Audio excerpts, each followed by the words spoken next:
Hi, this is Doug Zanes. Welcome to my weekly legal show. Thank you for tuning in. For those of you who have listened to me before, for those of you who are first-time listeners, thank you for giving this a shot. Basically, for those of you who aren't familiar with me, again, my name is Doug Zanes. I own a personal injury law firm with offices in both Tucson and Phoenix, Arizona. We're one of the biggest personal injury law firms in Arizona. And what I do is I do this weekly show to essentially provide information to people that you can access, that you can get for free, that hopefully helps to answer your questions and helps to guide you in the right direction if you've got a legal issue or if you've been in an accident of some kind. If for some reason you need to reach me, you can certainly email me at my email address, which is D as in Doug, Zanes, Z-A-N-E-S, at zaneslaw.com. But today I want to talk about actually a question that was sent to our law firm. And I thought it'd be a great topic to cover because quite honestly, we see this exact same issue play out over and over again in the thousands of cases that we handle. And it's basically the factual scenario is this. The gentleman who contacted us is dad, and he wasn't in an accident, but his daughter was a passenger in a vehicle, and the driver of that vehicle was at fault for an accident. And his daughter got hurt. Now, that driver was driving a vehicle that she didn't own. There was actually a different person that owned the vehicle.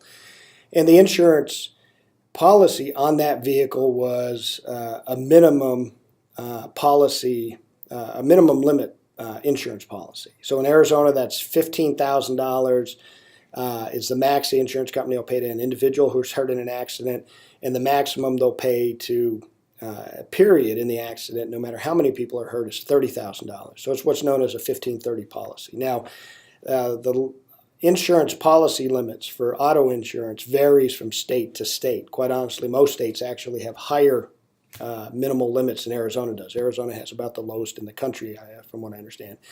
But in Arizona, it's a 1530 policy. And that's what this vehicle had on it. In addition to that, there were six other people hurt in this accident, who happened to be in other vehicles, but 7 total people injured.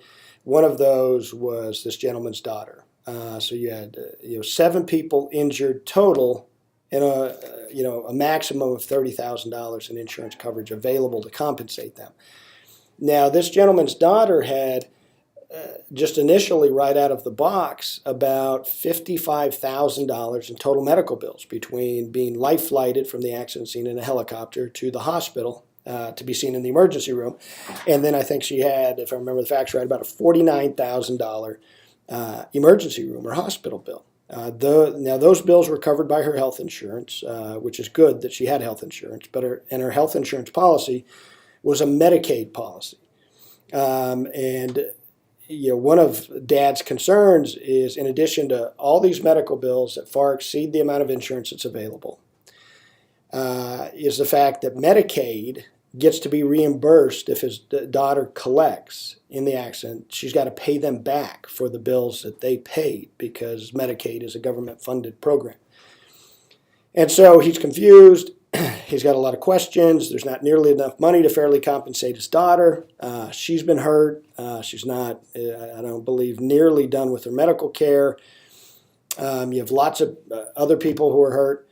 And to compound all that uncertainty, he then went on the internet, did an internet search regarding personal injury cases and personal injury attorneys, and read a bunch of the stuff that he saw out there, and was left with the impression that, hey, look, it's a waste of my time to even hire an attorney because when they're done taking their money for their fee, my daughter's going to be in the exact same position she would have been had they just wrapped this up on their own and not dealt with an attorney. And so he's wondering, what our thoughts on that are, or what my thoughts on all of that are. Which I'm happy to share because, quite honestly, we unfortunately come across this scenario over and over again in the cases that we work. And we deal with it in an effective manner for our clients. So let me start at the beginning. What we do know is his daughter has no fault in the accident. It wasn't her. She didn't do anything wrong. She was just a passenger in a vehicle and the driver of that vehicle caused the accident. So she has no fault and she should be compensated for her injuries. So what would we do first? Well, our job as attorneys, or the first thing we would do is we would figure out how much auto insurance is available, period. Dad, in this case, is just looking at the insurance policy on the car that the at-fault driver was in. Now remember, that driver didn't own that car. That car was owned by somebody else. So where we would next look is we would sit down and look at the actual driver of the vehicle, who they were, and whether or not that driver had their own auto insurance policy on a different vehicle that we could then go collect against as what we call secondary insurance coverage. And so, for example, if that driver just happened to borrow a friend's car and owned their own car, and their own car was sitting in their garage, the insurance policy on that car that's sitting in the garage that she wasn't even driving would have to cover or compensate people as a secondary policy if there wasn't enough coverage under the policy on the car to fully compensate everybody. So we would look there first. And depending on who this other driver was, there may be other policies to find. Another example would be if the driver of the vehicle was a college student, off at college, without a car, living in the dorms, but really called her home, the house that her parents live in. And that's where she received her mail. That's where she goes back to during the summers. If her parents own a car and there's insurance coverage on that car, we may be able to go collect against that policy as secondary coverage. So we'd want to look at that scenario, at those issues. And then finally, we're looking at underinsurance motorist coverage that would be available, again, not only through our client, who presumably would be the passenger who is hurt, but also the driver. If the driver potentially has other policies that would come into play, from that perspective, we'd want to look at that. So the point of all that is complicated, right? If you just spent the last 2 minutes listening to that, it's complicated. And that's what we do for our clients all day, every day, and that's what any personal injury attorney who's good at what they do should be doing for their clients all day, every day. So that's issue one. When we know how much total auto insurance is available across the board, then we want to look at everybody who's been hurt in this accident, who they are and what their injuries are. Because if nothing else, we need to figure out how to divide up that initial $30,000. Who gets what? It generally isn't simply a matter of splitting it evenly between everybody. And so if our client, the passenger, has $55,000 in medical bills just from the beginning stages of her medical care, still has ongoing treatment, presumably has significant injuries given those bills, if her injuries are more severe than the other 6 people who were hurt, she should at the very least be entitled to that $15,000 individual policy limit that we discussed out of the 1530 policy. But that's the next piece that we want to sort out in this process. We also want to look at how the accident happened. Is there some other issue? Is there a road design issue? Is there a signage issue? Is there a way to hold somebody else, other than the driver, accountable for at least a percentage of the fault in this accident? That needs to be looked at whenever there's not enough insurance coverage to completely compensate our client. Again, another very complicated process. So, I guess let me put it this way. For those of you who know me or who listen to my podcast, who have even looked at my website, I think it's clear that I'm a huge proponent of providing significant free information to anybody who's found themselves in a legal scenario, but in particular accidents, because this is what we do all day, every day. So you can evaluate whether or not you should handle your case on your own. And lots of people can, especially with basic, normal, everyday car accidents. I mean, you can do it on your own. sometimes. And if you choose to, more power to you. But when you read on the internet that really there isn't much that an attorney can do for you in these types of cases, and you ought to just do it on your own because you're just going to get less money if you have to pay an attorney. I think that's just bad advice. Because the scenario we've laid out here is a very complicated, complex scenario that, quite honestly, you ought to have help on. And if you have help on it, you will most likely, 99 out of 100 times, in my opinion, end up significantly better off with the help of a good attorney who does this all day, every day, than you would on your own. So now your question may be, okay, Doug, let's take that statement to the next level. What if I hire you, Doug, and turns out there's no other insurance? There's simply this $15,000, $30,000 policy. The most you can get, me as the injured person, is $15,000. And now I've got to pay you, my attorney, a contingency fee. So let's say a 1/3 contingency fee. So $5,000 of that $15,000 as a fee, right off the top. And now I've got to reimburse Medicaid because they paid my bills, and they paid over $50,000 worth of bills. Now I've got to reimburse them, and hey, I'm probably going to have to give them $10,000, and now I get nothing. The problem is I don't think that's correct. If we're helping you on the case, the one chunk of money that Medicaid or any medical providers who are owed monies from a subrogation standpoint, the one chunk of money they can't get is my fee as the attorney.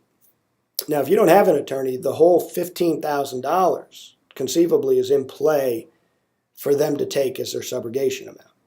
And I've met very few insurance companies that have your best interest at heart. So they're more than happy to go take that $15,000, pay it to Medicaid, and be done with it, and you get nothing.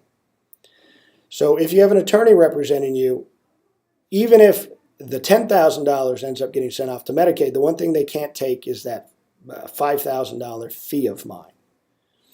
And if that's the way it plays out, I've got every right to reduce my fee or refund a portion of my fee to you, so you actually get some money out of this. But I tell you, most cases that we work on, the big issue is we're able to reduce that Medicaid lien significantly or get it waived. So even out of that $10,000 that's left after I take my fee, you're getting the majority of that. That's a big part of what attorneys do these days because you have to look at a car accident case like this scenario from this perspective. The limited settlement monies are simply a pool of money that everybody out there who has a legal right to take a shot at is going to take their shot at it. They want it. It's free money. Your health insurance paid the hospital bill, but they want more. Everybody wants a piece of that. It's my job as your attorney to protect you from all those people. So, we can put this money in your pocket.